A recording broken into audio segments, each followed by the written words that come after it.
Welcome back to our channel school time. जिन लोगों ने अभी तक स्कूल टाइम को सब्सक्राइब नहीं किया है प्लीज़ जाके स्कूल टाइम को सब्सक्राइब कर लें एंड लाइक एंड शेयर भी ज़रूर कर दें। Hello everyone, welcome back to our channel school time. आज हम लोग क्लास 8 का एक चैप्टर पढ़ने जा रहे हैं जिसका नाम है stars and the solar system. ये हमारा लेक्चर 2 है। लेक्चर 1 मैंने पहले ही अपलोड कर दिया। अगर आप लोगों ने देखा नहीं है तो मैं उसका लिंक डिस्क्रिप्शन में प्रोवाइड कर दूँगा, आप चाहें तो वहाँ से देख सकते हैं। तो जिन लोगों ने अभी तक हमारे चैनल स्कूल टाइम को सब्सक्राइब नहीं किया प्लीज़ जाके स्कूल टाइम को सब्सक्राइब कर दें एंड लाइक एंड शेयर भी कर दें। एंड सॉरी, ये जो लेक्चर है ये थोड़ी लेट अपलोड हो रही है क्योंकि कुछ टेक्निकल प्रॉब्लम्स आ गए थे, इनके कारण ये लेक्चर थोड़ी लेट अपलोड हो रही है। एंड मैं कोशिश करूँगा कि लेक्चर जल्द से जल्द अपलोड हो। तो पिछले वीडियो में हम लोगों ने प्लैनेट्स पे एंड किया था, तो चलिए आज प्लैनेट्स से ही शुरुआत करते हैं। What is planet? सबसे पहले क्वेश्चन आता है व्हाट इज़ प्लैनेट्स। प्लैनेट्स क्या है? द हेवनली बॉडी, एक हेवनली बॉडी है जो कि सन के चारों ओर चक्कर लगाता है। क्या है प्लैनेट? एक हेवनली बॉडी है जो कि सन के चारों ओर चक्कर लगाता है। अगर आपको हेवनली बॉडी का मतलब नहीं पता है तो मैंने पिछले लेक्चर में उसे बताया हेवनली बॉडी क्या है, आप चाहें तो उसे देख सकते हैं। एक हेवनली बॉडी है जो कि सन के चारों ओर चक्कर लगाता है, उसे प्लैनेट्स कहते हैं। एक डिफिनीशन, सिंपल डिफिनीशन यही होगा प्लैनेट्स का। The heavenly bodies which revolve around the sun are called planets. अभी इस समय प्रेजेंट टाइम में अभी 8 प्लैनेट्स हैं जिनकी डिस्कवरी हो चुकी है एंड 3 ड्वार्फ प्लैनेट्स हैं। अब ये 8 प्लैनेट्स कौन हैं और ड्वार्फ प्लैनेट्स कौन हैं इनके बारे में भी बताऊंगा आगे। अभी प्रेजेंट टाइम में 8 प्लैनेट्स हैं जिनकी डिस्कवरी हो गई है, 8 प्लैनेट्स एंड 3 ड्वार्फ प्लैनेट्स हैं जिनकी डिस्कवरी हुई है। वो कौन से 8 प्लैनेट्स हैं वो तो आप जानते ही होंगे, जैसे Mercury, Venus, Earth, Mars, Jupiter, Saturn, Uranus and Neptune. ये 8 प्लैनेट्स हैं। उसके बाद जो ये 4 इनर मोस्ट प्लैनेट्स हैं, जो 4 इनर मोस्ट प्लैनेट्स हैं उन्हें टेरेस्ट्रियल प्लैनेट्स कहा जाता है। अब टेरेस्ट्रियल प्लैनेट्स क्या होता है? जो 4 मोर इनर प्लैनेट्स हैं जो सबसे करीब है सन के, जो 4 सबसे करीब प्लैनेट्स हैं सन के, उनको टेरेस्ट्रियल प्लैनेट्स कहा जाता है। वो कौन से हैं? Venus, Mercury, Earth and Mars. ये चारों प्लैनेट सबसे करीब है सन के। कौन कौन? Mercury, Venus, Earth and Mars. This planets have well defined surface containing rocks and soil. इन सभी प्लैनेट्स के बाद एक खुद का अच्छा सा सरफेस है, वेल डिफाइंड सरफेस है जो कि कंटेन करता है रॉक्स एंड सॉइल को। ये चारों प्लैनेट्स पे अच्छा सा एक सरफेस है, वेल डिफाइंड सरफेस है जिसके ऊपर रॉक्स एंड सॉइल है। और जो 4 अदर प्लैनेट्स हैं, ये तो 4 हो गए इनर मोस्ट प्लैनेट्स जो सबसे नज़दीक है। जो 4 मोर और प्लैनेट्स है, 4 मोर प्लैनेट्स है, उन्हें क्या कहा जाता है? उन्हें जोवियन प्लैनेट्स कहा जाता है। उन्हें जोवियन प्लैनेट्स कहा जाता है। The 4 other planets is called Jovian planets. वो कौन से प्लैनेट्स हैं? Jupiter, Saturn, Uranus and Neptune are called Jovian planets. This planets are mostly gaseous. ये जो प्लैनेट्स हैं ये मोस्टली गैसियस हैं। ये जो प्लैनेट्स हैं ये मोस्टली गैसियस हैं। तो planets do not emit light. Planets के पास खुद की लाइट नहीं होती है, इसलिए वो अपनी लाइट इमिट नहीं करते हैं। But shine when light from the sun fall on them. लेकिन वो शाइन करते हैं, क्यों? क्योंकि उस सन की जो रेज हैं, सन की जो रेज हैं जब वो उस प्लैनेट्स पे फॉल करती हैं तो उसके कारण वो शाइन करते हैं। This the planet Venus appears brighter than any other planets और star as seen from the Earth. जो वेनस है, वेनस एक प्लैनेट है, अभी मैंने बताया वेनस जो प्लैनेट है वो सबसे ज़्यादा दिखाई देता है चमकदार, वो सबसे ज़्यादा ब्राइटर नज़र आता है than compare to any other planet. जब अर्थ से देखा जाता है वेनस को तो वो सबसे ज़्यादा ब्राइटर नज़र आता है। The planets which can be seen with the naked eyes from the Earth are. जो कुछ प्लैनेट्स हैं जो कि हम लोग अपनी आंखों से देख सकते हैं, खुली आंखों से देख सकते हैं, वो प्लैनेट्स कुछ हैं, जैसे कुछ के नाम हैं Venus, Mercury, Mars, Jupiter and Saturn. ये 5 प्लैनेट्स हैं। इन 5 प्लैनेट्स को हम अपनी आंखों से देख सकते हैं on A clear night. Different planets have different sizes. अलग अलग प्लैनेट्स के अलग अलग साइज़ हैं, ये तो जाहिर है। Jupiter is the biggest planet of our solar system.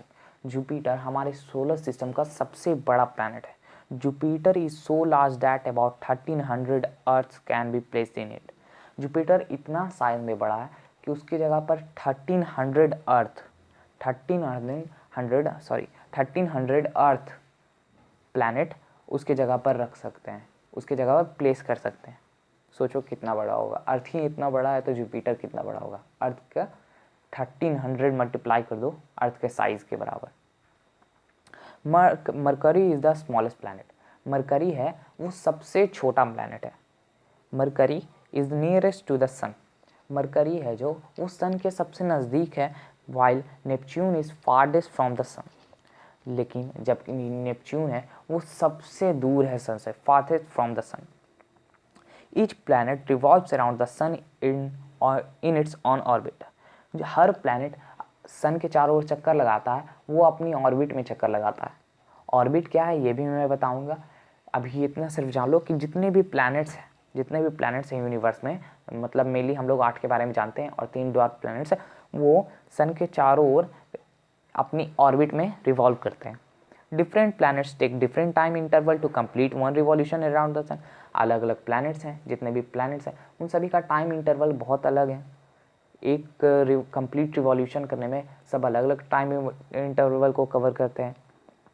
For example Mercury takes 88 days.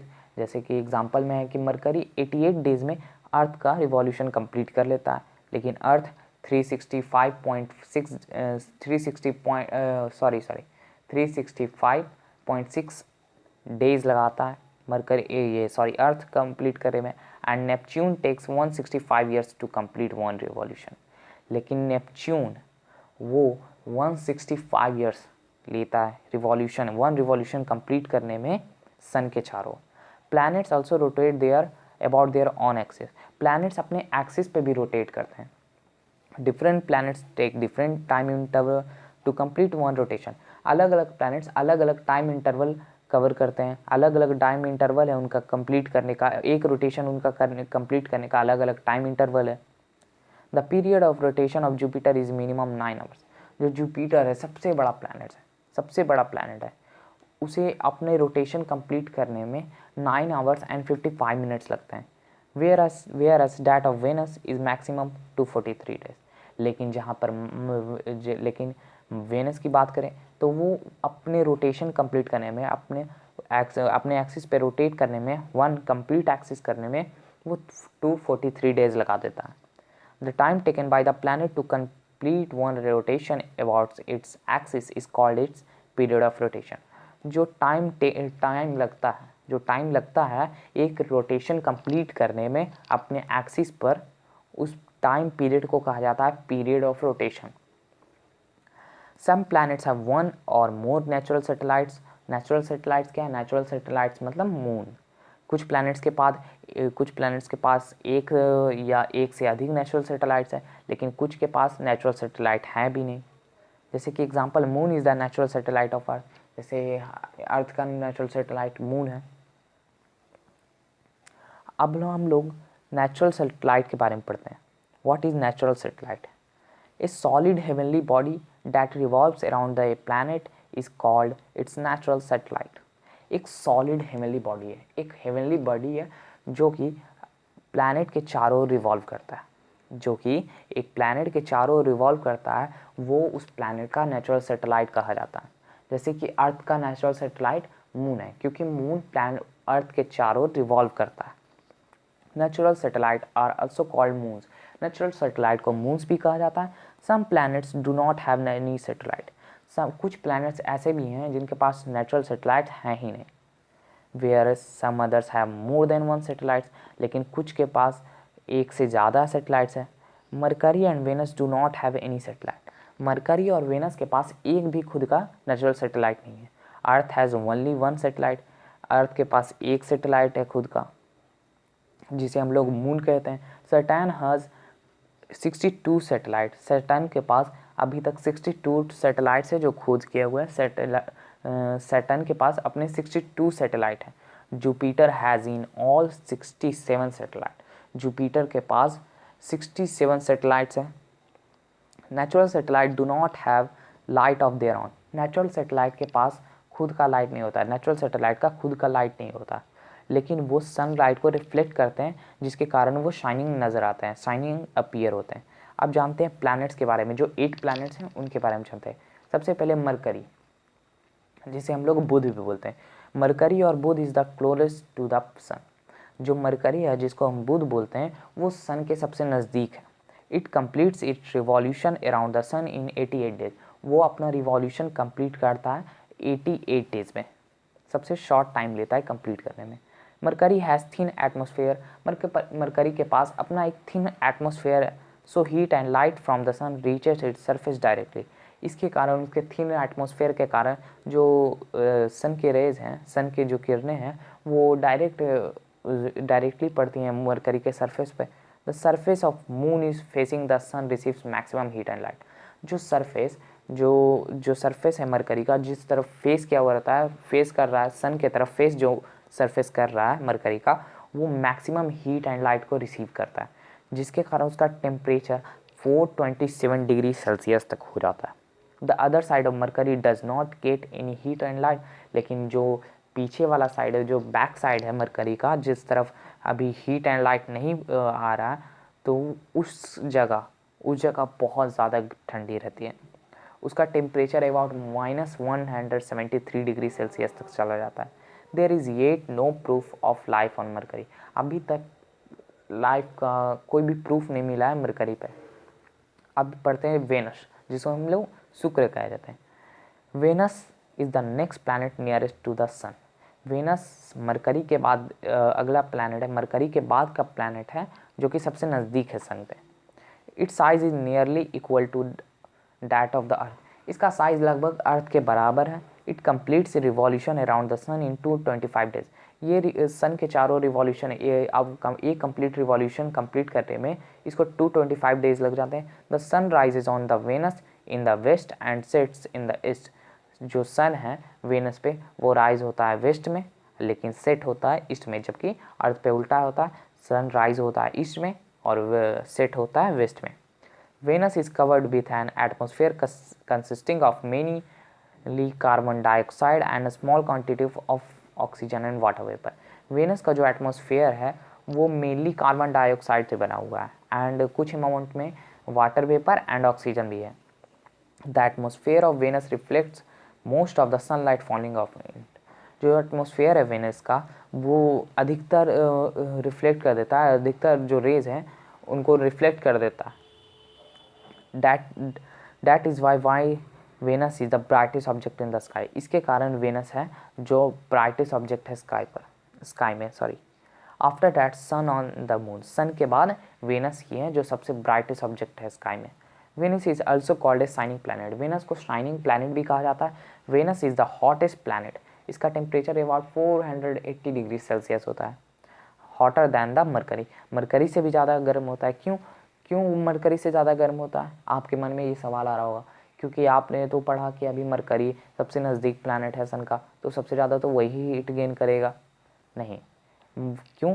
क्योंकि उसके पास एटमॉस्फेयर नहीं है, वो ट्रैप नहीं कर पाता है। लेकिन वेनस के पास एटमॉस्फेयर, उसके पास भी एटमॉस्फेयर है, ये गलत मैंने बोली, उसके पास भी एटमॉस्फेयर है, लेकिन इसके एटमॉस्फेयर में, वेनस के एटमॉस्फेयर में कार्बन डाइऑक्साइड है जो कि हीट को ट्रैप कर लेता है। हीट को ट्रैप करने के बाद ये हीट को रिफ्लेक्ट नहीं करने देता, वो हीट उसके सरफेस पे ही ट्रैप हो जाता है, जिसके कारण इसका टेम्परेचर राइज हो जाता है। इसका टेम्परेचर इसलिए इतना ज़्यादा है ड्यू टू कार्बन डाइऑक्साइड।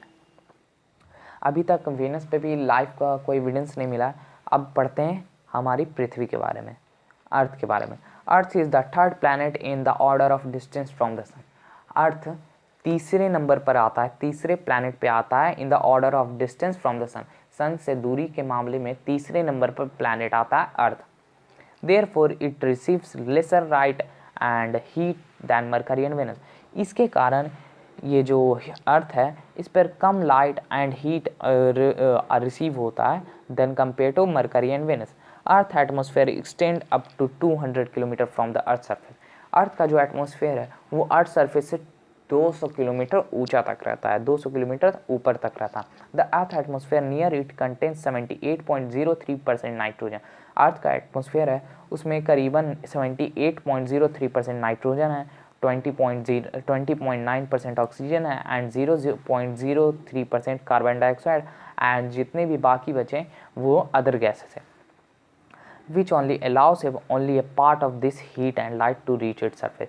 जो कि इसके एटमॉस्फेयर के कारण कुछ ही हीट एंड लाइट अर्थ के सरफेस पे पड़ते हैं। As a result the earth surface is neither too hot not too cold.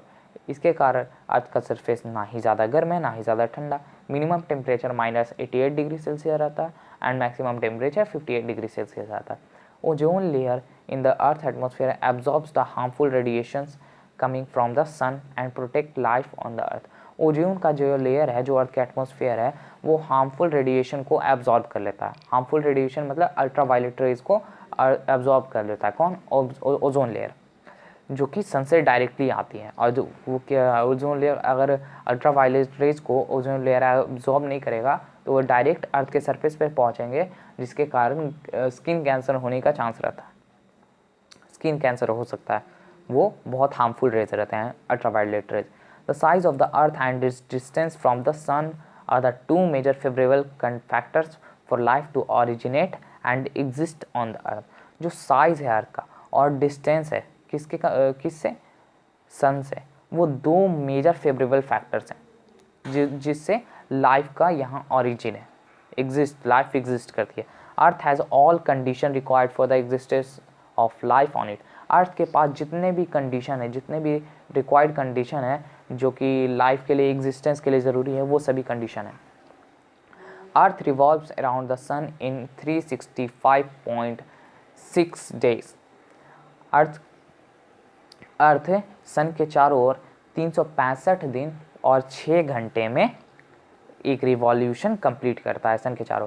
Earth is at the distance of about 15 crore kilometre from the sun. Earth का distance है जो कि सन से, वो लगभग 15 करोड़ किलोमीटर है। The Earth rotates about its axis in 24 hours. Earth अपने axis पे 24 घंटे में रोटेट कर जाता है। अब पढ़ते हैं मार्स के बारे में।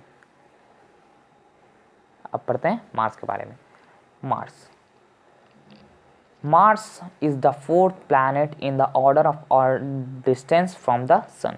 मार्स चौथे नंबर पर प्लैनेट में आता है in the order of distance. Mars is nearly half of the size of the Earth. Mars Earth के साइज से हाफ है। Mars is a reddish planet. Mars एक रेडिश प्लैनेट है, इसका कलर रेडिश टाइप का नजर आता है। That is why Mars is known as red planet. इसके कारण मार्स को रेड प्लैनेट के भी नाम से जाना जाता है। Mars has a thin atmosphere mainly consisting of nitrogen and traces of oxygen. Mars के पास एक पतले से एटमॉस्फेयर है। मार्स के पास खुद का एक बहुत पतला एटमॉस्फेयर है जिसमें मेनली नाइट्रोजन एंड कुछ अमाउंट में ऑक्सीजन रिप्रेजेंट है। Mars has craters like those on the moon. Mars के पास क्रेटर्स मतलब पहाड़, टीले जिनको कहा जाता है, जैसे पहाड़ जैसा क्रेटर्स, जो छोटे छोटे पहाड़ उबड़ खाबड़ जैसे, उन्हें क्रेटर्स कहा जाता है। तो मार्स के पास भी क्रेटर्स है खुद के, जैसे कि मून पर है। Mars exhibits white plural caps which grow larger in winter. Temperature on the surface of Mars is about 30 degree Celsius. Mars का जो टेम्परेचर है वो करीबन 30 डिग्री सेल्सियस है दिन में, एंड नाइट में -87 डिग्री सेल्सियस है। Mars completes its revolution around the sun in 687 days. Mars revolution complete करता है सन के चारों ओर इन 687 डेज। वो कितना दिन लगाता है? 687 डेज। आप जानते हैं Jupiter mainly consist of hydrogen and helium gases.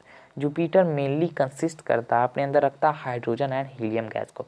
Jupiter is the largest of all the planet. Jupiter सभी प्लैनेट्स में सबसे बड़ा। It is so large that 1300 earth can placed in it. अभी मैंने बताया था ये इतना बड़ा है कि इसके जगह पर 1300 अर्थ प्लेस किए जा सकते हैं। Its mass is more than combined mass of all other planets.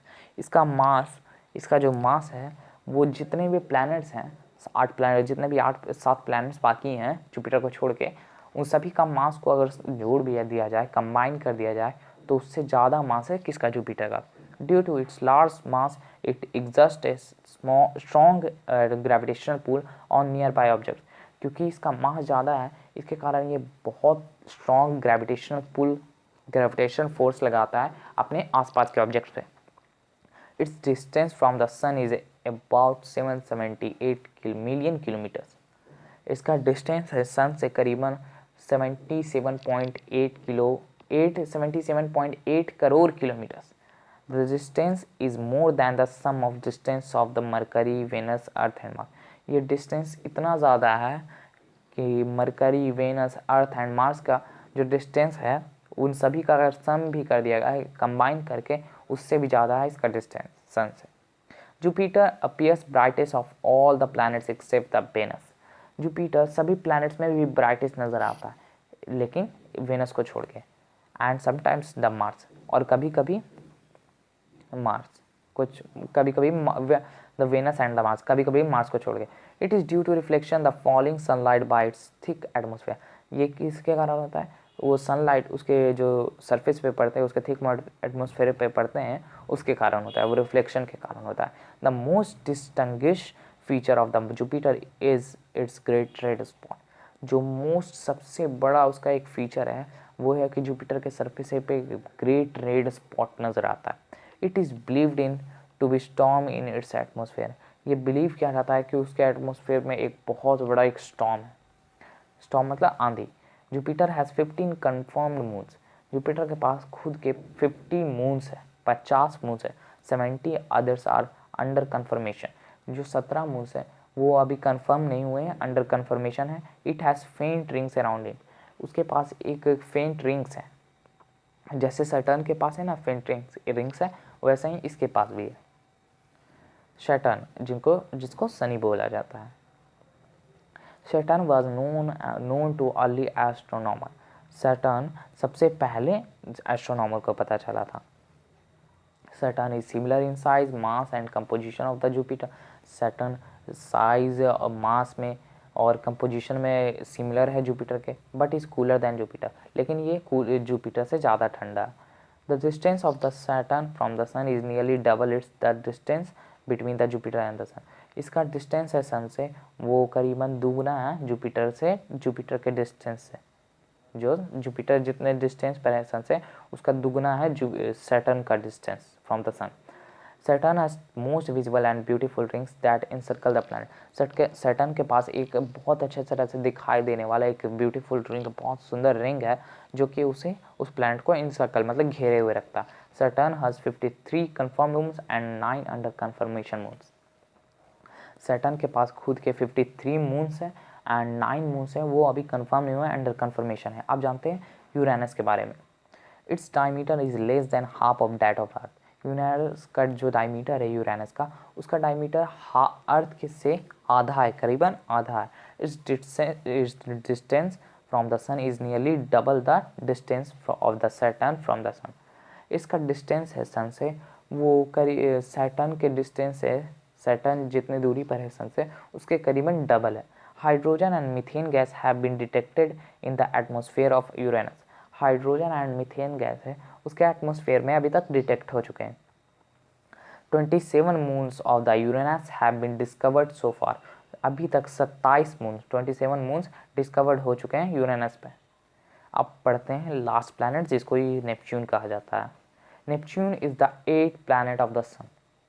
Neptune 8वां प्लैनेट है from the distance of the sun. ये लास्ट प्लैनेट है। अभी तक इतने ही प्लैनेट्स की खोज हुई है। उसके बाद जानते हैं Neptune has atmosphere similar of that of Uranus. Neptune के पास एक ये क्या चीज़ कहता है यूरेनस के जैसा ही सिमिलर एटमॉस्फेयर है। Neptune has 13 confirm moons. Neptune के पास 13 कन्फर्म मून्स हैं एंड 1 इज़ अंडर कन्फर्मेशन, और एक मून है जिसका भी कन्फर्म नहीं हुआ है वो अंडर कन्फर्मेशन। अब जानते हैं solar system. What is solar system? The part of the universe in which we live is called solar system. जो पार्ट है यूनिवर्स का जहाँ पर हम लोग रहते हैं उसे सोलर सिस्टम कहा जाता है। फिर से एक बार बोल देता हूँ, जो पार्ट है यूनिवर्स का, जो पार्ट है यूनिवर्स का डिफिनेशन मैंने पहले ही बता दिया है, यूनिवर्स को पहले ही मैंने बता दिया है। अगर आप लोगों ने पहले लेक्चर देखा नहीं है तो आप जाकर देख सकते हैं। यूनिवर्स का जो बहुत बड़ा पार्ट है, यूनिवर्स का जो पार्ट है जिसमें हम लोग रहते हैं उसे सोलर सिस्टम कहा जाता है। The sun and the heavenly body which revolve around it forms the solar system. जो सन है और जितने भी हेवनली बॉडी है जो कि चार सोलर सिस्टम के चारों ओर जो कि रिवॉल्व करते हैं और वो सोलर सिस्टम बनाता है। फिर से बोल देता हूँ, मेरी मिस्टेक हो गई थी, सॉरी। जो सन है और जितने भी हेवनली बॉडी हैं जो कि रिवॉल्व करते हैं, जो कि रिवॉल्व करते हैं वो रिवॉल्व करने से एक and it form the solar system. जो सन है, जितने भी हेवनली बॉडी हैं जो रिवॉल्व करते हैं यूनिवर्स के, वो एक फॉर्म करता है सोलर सिस्टम को। The solar system consists of the sun, 8 planets, 3 dwarf planets revolving around it and their satellites। Solar system consist करता है सन को, 8 planets को, वो जो 3 dwarf planets उनको, और उनके satellites, and thousands of smaller bodies such as asteroid, meteors, comets। और बहुत सारे और भी thousands, बहुत सारे अनगिनत, मतलब अनगिनत नहीं, बहुत सारे और भी स्मॉलर पार्टिकल्स है, स्मॉलर बॉडीज है, जो कि एस्ट्रॉइड्स, कॉमेट्स, मेटियोर्स। आप सन के बारे में थोड़ा सा पढ़ लेते हैं, सन क्या है, सन के बारे में जान लेते हैं। Sun is the nearest star to the us, sorry sun is nearest star to us. Sun है स्टार में सबसे नज़दीक है, हमारे अर्थ के सबसे नज़दीक है। It is believe that sun was formed about 5 billion years ago. ये बिलीव किया जाता है कि सन करीबन 500 करोड़ साल पहले बना था। It is estimated that the sun may continue to give heat and light energy to us for at least another 5 billion years. ये भरोसा है, ये आशा जताया जाता है कि सन अभी करीबन अगले 500 करोड़ साल तक वो सन हीट एंड लाइट और एनर्जी को प्रोवाइड करेगा। Thus the total life of the sun has been estimated to be about 10 billion years। इसलिए करीबन सन का जो लाइफ है उसे 10 बिलियन ईयर्स एस्टिमेट, मतलब आशा जताया जाता है। In solar system the Earth is the only planets where life exist. अभी तक सोलर सिस्टम में अर्थ इकलौता प्लैनेट है जहाँ पर लाइफ एग्जिस्ट कर रहा है। मर्थ is very hot during the day and very cold at night. Mercury बहुत ज़्यादा गर्म है ड्यूरिंग द डे एंड बहुत ज़्यादा ठंडा at night. Venus is covered with thick atmosphere of mostly carbon dioxide. It is a very hot planet. Venus उसके thick atmosphere के कारण, जिसमें मेनली कार्बन डाइऑक्साइड सिर्फ फिल है, उसके कारण वो भी एक बहुत ज़्यादा हॉट प्लैनेट है। Mars is a reddish planet. It has white polar caps which grow larger in winter. Mars एक रेडिश प्लैनेट है जिसके पास वाइट पोलर कैप्स है, जो कि ठंड में ज़्यादा ग्रो करते हैं। The sun produces in heat energy due to fusion of hydrogen into helium. Sun energy produce करता है, क्यों? फ्यूजन होता है हाइड्रोजन एंड हीलियम का। Asteroids, what is asteroids? तो चलिए जानते हैं एस्ट्रॉइड्स क्या होता है। What is asteroids? Asteroids are the rock pieces that revolve around the sun between the orbits. Asteroids rock pieces हैं, पत्थर के छोटे छोटे टुकड़े हैं जो कि सन के चारों ओर रिवॉल्व करते हैं। बिटवीन द ऑर्बिट्स के बीच में रिवॉल्व करते हैं सन के चारों ओर। ऑफ मार्स एंड जुपिटर, किसके ऑर्बिट के बीच में? मार्स एंड जुपिटर के ऑर्बिट के बीच में। There are nearly 1 lakh asteroids. अभी तक आशा जताया जाता है कि 1 लाख एस्ट्रॉइड्स हैं, करीबन 1 लाख एस्ट्रॉइड्स हैं यूनिवर्स में। The largest asteroid called Ceres has a radius of 350 kilometre. जो सबसे बड़ा एस्ट्रॉइड है उसका नाम है सेरेस, जिसका रेडियस है about 350 kilometre. While the smallest is about 100 metre. लेकिन जबकि सबसे छोटा जो ये जो एस्ट्रॉइड है उसका रेडियस करीबन 100 मीटर है। Asteroids are believed to be the pieces of much larger planet which might have broken up due to the gravitational effect of Jupiter। Asteroid माना जाता है कि वो प्लैनेट्स के छोटे छोटे टुकड़े हैं, प्लैनेट्स के छोटे छोटे पीसेस हैं जो कि जुपिटर के ग्रेविटेशनल इफेक्ट के कारण टूट के गिर गए हैं, टूट के यूनिवर्स में और रिवॉल्व कर रहे हैं। कॉमेट्स, आप जानते हैं कॉमेट्स क्या? Comets are heavenly bodies that revolves around the sun is very large orbits. Comets एक हेवनली बॉडी है जो कि सन के चारों ओर चक्कर लगाता है, लेकिन उसका ऑर्बिट बहुत ज़्यादा बड़ा रहता है। Comets have very large period of revolution around the sun. Comets का बहुत लंबे टाइम तक, बहुत लंबा पीरियड रहता है रिवॉल्यूशन करने का, एक कंप्लीट रिवॉल्यूशन करने का। एक comet is a large loose collection of material and appears as a bright glowing ball with a long glowing tail। एक कॉमेट बहुत बड़ा होता है, फिर इसमें जो मटेरियल्स हैं वो बहुत लूज कलेक्शन में रहते हैं। And appears as a bright, ये ब्राइट नज़र आता है, ब्राइट ग्लोइंग बॉल की तरह नज़र आता है, और उसके पीछे एक लंबी सी ग्लोइंग टेल की तरह नज़र आता है। The head of the comet is made up of heavy particle, जो हेड है कॉमेट का वो बना हुआ रहता है हेवी पार्टिकल से। And is attracted toward the sun, और वो सन के तरफ अट्रैक्ट होता है। The tail mainly consist of dust and gases, और वो जो टेल है वो मेनली कंसिस्ट करता है mainly dust and gases. The tail of a comet always points away from the sun, जो टेल है ये जो कॉमेट का टेल है वो हमेशा ये सन की तरफ ना कर सन की तरफ उसका पॉइंट नहीं रहता है, उसके सन से दूर का पॉइंट रहता है। मतलब जो हेड है वो अट्रैक्ट होता है टुवर्ड्स द सन, लेकिन उसका टेल है वो उसके अपोजिट डायरेक्शन में रहता है। The tail becomes longer as the comet come closer to the sun, उसका जो टेल है वो और बड़ा होते जाता है जब वो सन के नज़दीक आते जाता है। आप जानते हैं meteors and meteoroids. What is meteors and meteoroids? Meteors और मेट्रॉइड्स एक ही को कहा जाता है। Meteors are the heavenly bodies consisting of small pieces of stones. Meteors एक हेवनली बॉडी है जो कि छोटे छोटे स्टोन से बना हुआ है, छोटे छोटे स्टोन के पीसेस से बना हुआ है और मेटॉलिक रॉक से। Meteors travel at high speed, meteors बहुत हाई स्पीड में ट्रैवल करते हैं। When meteors enter the Earth atmosphere they get heated up due to air friction and become visible. जब वो अर्थ एटमॉस्फेयर में इंटर करते हैं तो वो एयर फ्रिक्शन के कारण हीट हो जाते हैं, बहुत ज़्यादा हीट हो जाते हैं और नज़र आते हैं। meteors are then seen as bright streak of light flashing off for a moment across the sky।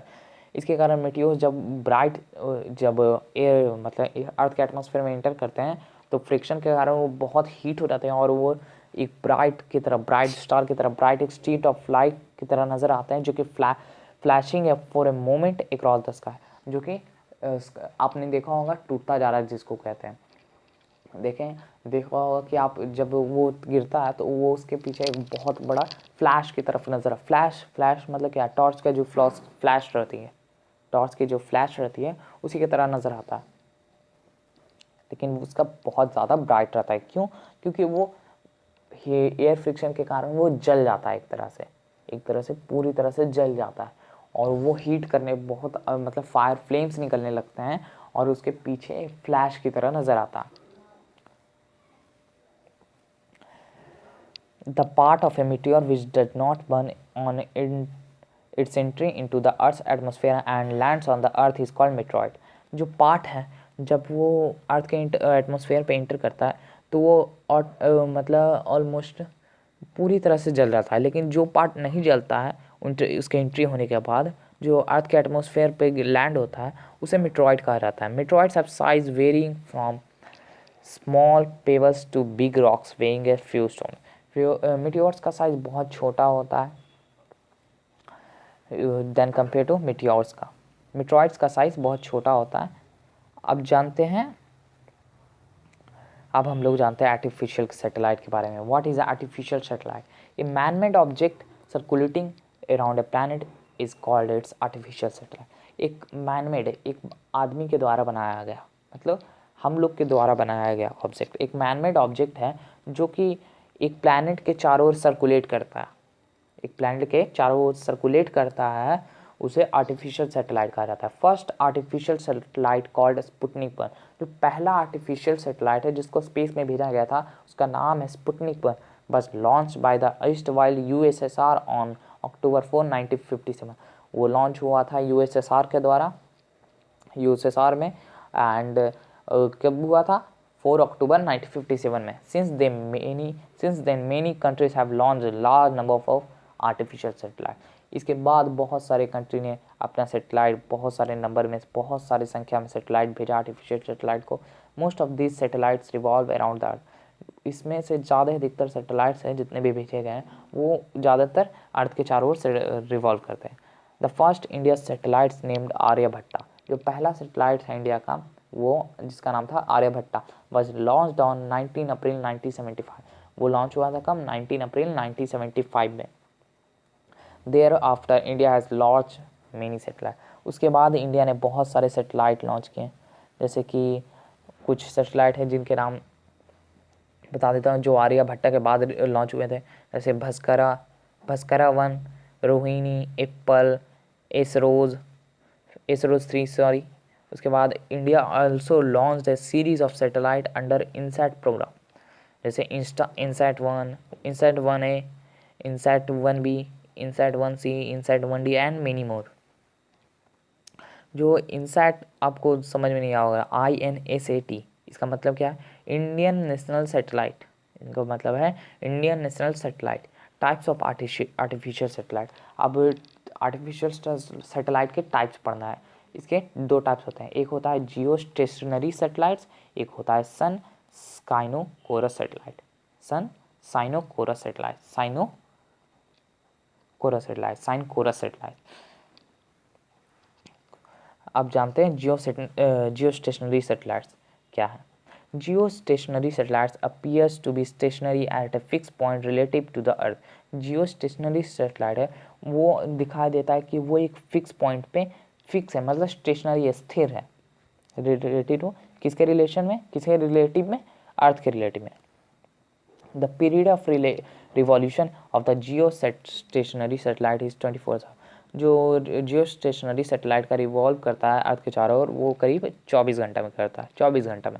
A geostationary satellite moves towards the Earth at a height of about 36,000 kilometre from the earth surface.